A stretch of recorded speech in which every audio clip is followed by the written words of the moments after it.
وسلم وعلى آله وأصحابه وأزواجه وذرياته وأهل بيته وإلى جميع إخوانه من الأنبياء والمرسلين والعلماء والعالمين والأولياء والشهداء والصالحين، وخصوصا إلى سلطان الأولياء الشيخ عبد القادر الجيلاني. بسم الله الرحمن الرحيم. الحمد لله رب العالمين الرحمن الرحيم مالك يوم الدين، إياك نعبد وإياك نستعين، اهدنا الصراط المستقيم صراط الذين أنعمت عليهم غير المغضوب عليهم ولا الضالين. ثم إلى والدي جميع أهل سلسلة القرآن وأصولهم وفرومهم أن الله يغفر لهم ويرحمهم ويعلي درجاتهم في الجنة وينفعنا بأسرارهم وأنوارهم وعلومهم ونفع الشيطان الرجيم. بسم الله الرحمن الرحيم. الحمد لله رب العالمين الرحمن الرحيم مالك يوم الدين، إياك نعبد وإياك نستعين، اهدنا الصراط المستقيم صراط الذين أنعمت عليهم غير المغضوب عليهم ولا الضالين.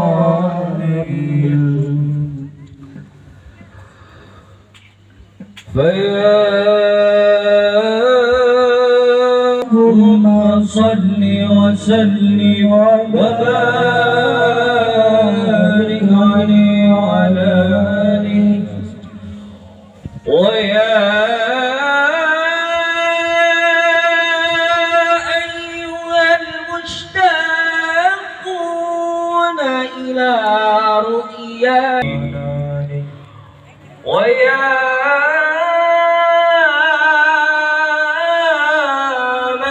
يخطب وصاله يقظة ومناما، صلوا عليه وسلموا تسليما. اللهم صل وسلم وبارك عليه. اللهم صل وسلم وبارك عليه وعلى آله. ربي صل عليه وسلم.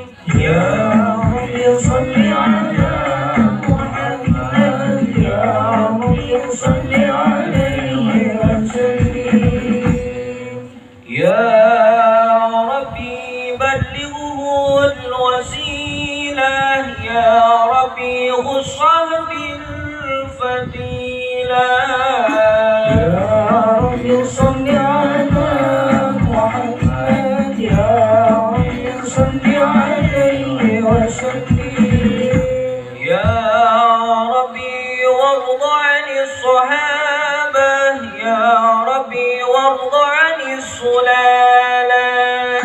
يا رب صل على مسلم يا رب صل على محمد يا رب صل عليه وسلم يا ربي واغفر لكل مذنب يا ربي لا تقطع رجانا يا رب صل على محمد يا رب صل عليه وسلم يا ربي يا صل على محمد يا رب صل عليه وسلم يا ربي بغشانا يا ربي واسكننا جنانك يا ربي أجرنا من عذابي صل على محمد يا ربي صل عليه وسلم يا ربي وارزقنا شهادة يا ربي رضنا بالسعادة يا ربي صل على محمد صل عليه وسلم يا ربي نختم بالمشفع يا رب صل عليه وسلم يا رب صل على محمد يا رب صل عليه وسلم السلام عليك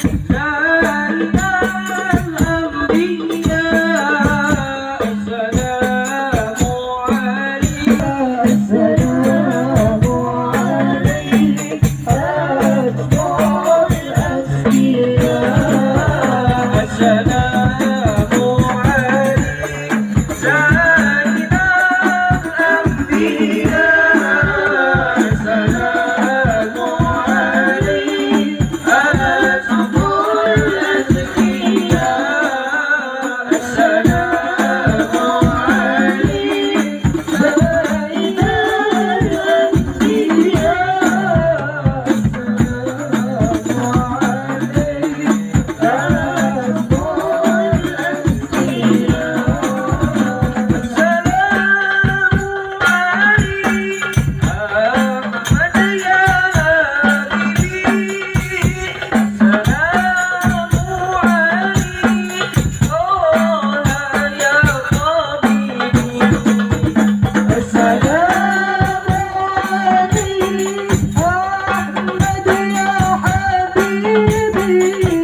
السلام عليك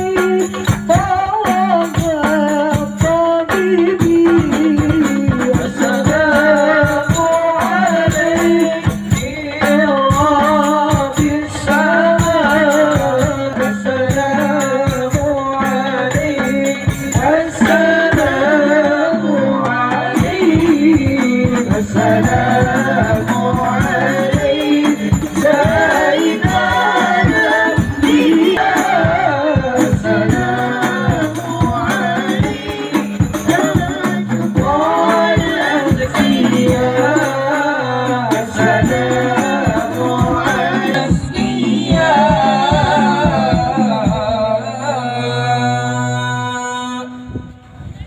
اللهم صل وسلم وبارك عليه وعلى آله 294. Perlu diingat bahwa yang namanya pendirian pondok pesantren sekarang belum disebut pondok pesantren, belum. Ya, ini baru rencana peletakan batu pertama rencana pondok pesantren Al-Bahjah.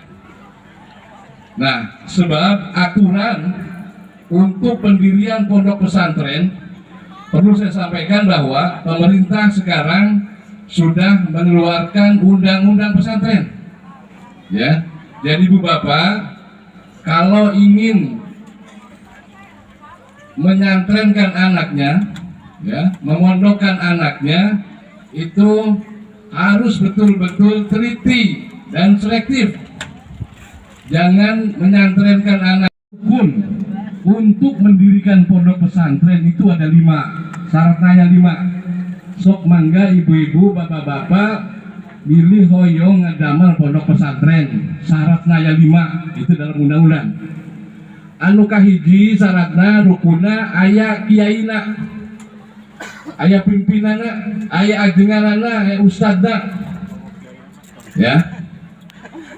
Kahiji di dia terus ayat tacan iya bakal calon pimpinan pondok pesantren ayat teh mana kiaina ajengan mana pada 2 pada 3 mangga. Anu penting kahiji syarat rukunnya untuk mendirikan pondok pesantren ayat kiai ayat ajengan ayat ustad kahijinya.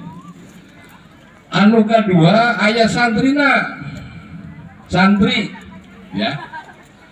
Yang dimaksud santri itu adalah santri yang ngobong, santri yang mukim, santri yang nginep, bukan yang disebut santri kalong sanes.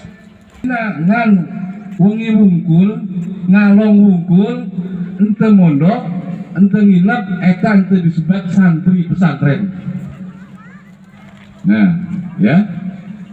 Jadi yang disebut santri di situ adalah santri yang mukim di pondok, santri yang nginep di pondok.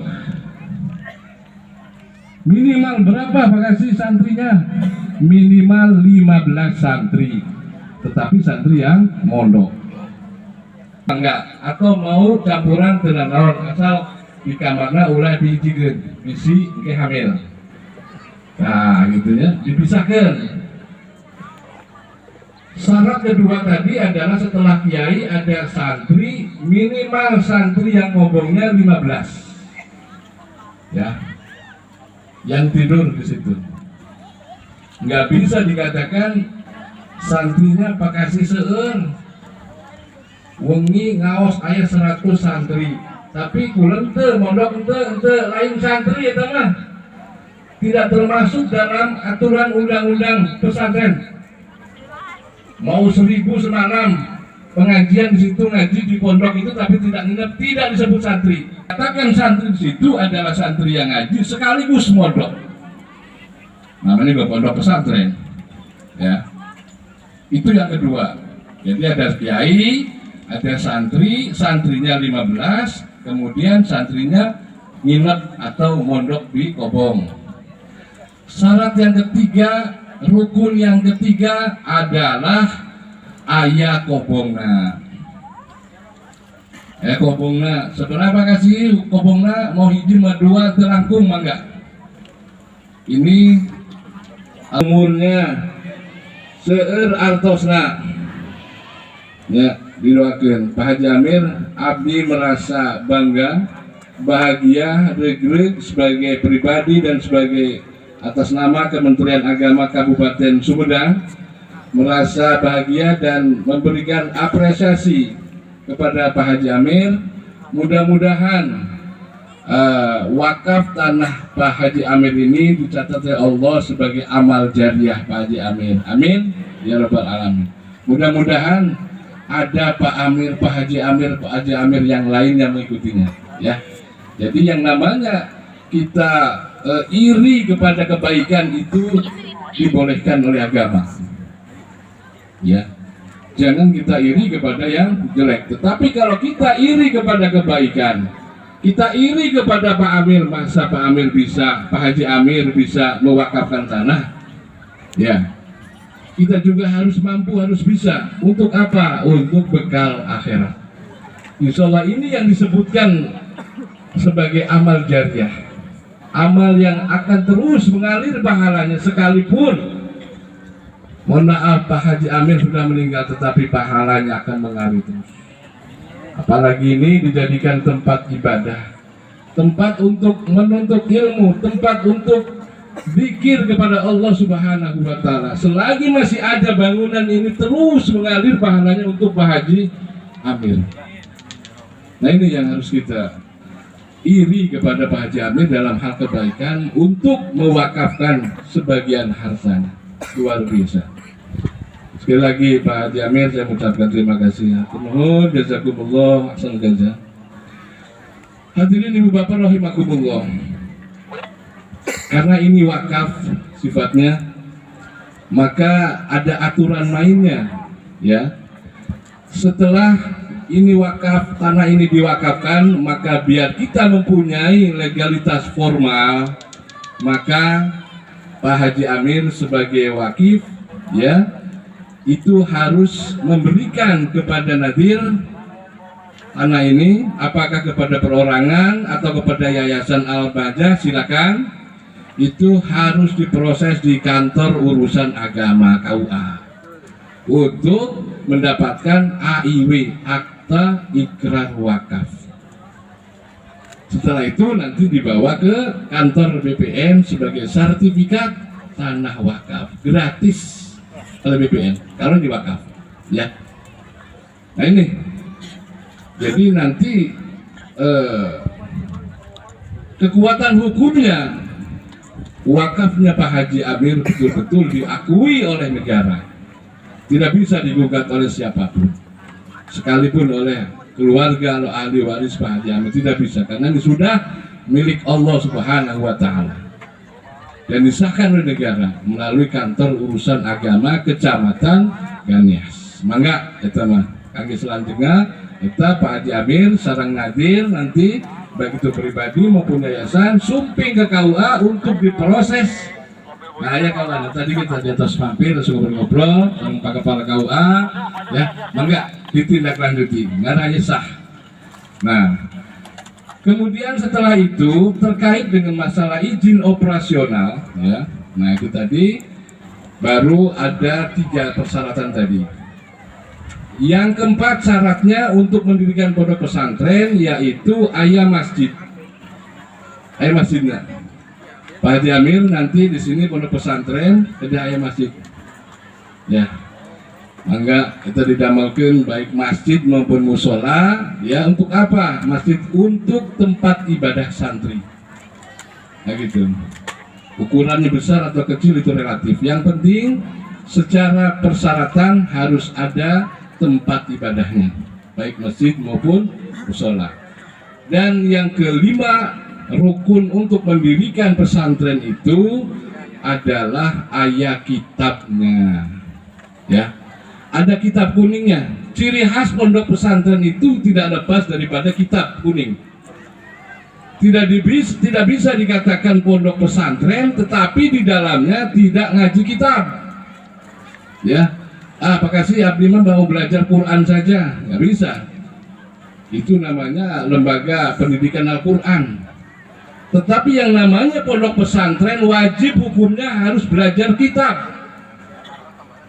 Kitab pertama ada kiainya, ada santrinya 15 yang ngobong, kemudian ada kobongnya, kemudian yang keempat ada masjidnya atau musola, dan kelima ayat kitabnya yang akan diaji oleh para santri. Nah, semua itu adalah yang namanya tadi kobongnya, masjidnya itu merupakan aset pondok pesantren, sanes nyewa, sanes ngontrak, ya, nggak boleh, ya, pesantrennya ngontrak di rumah orang,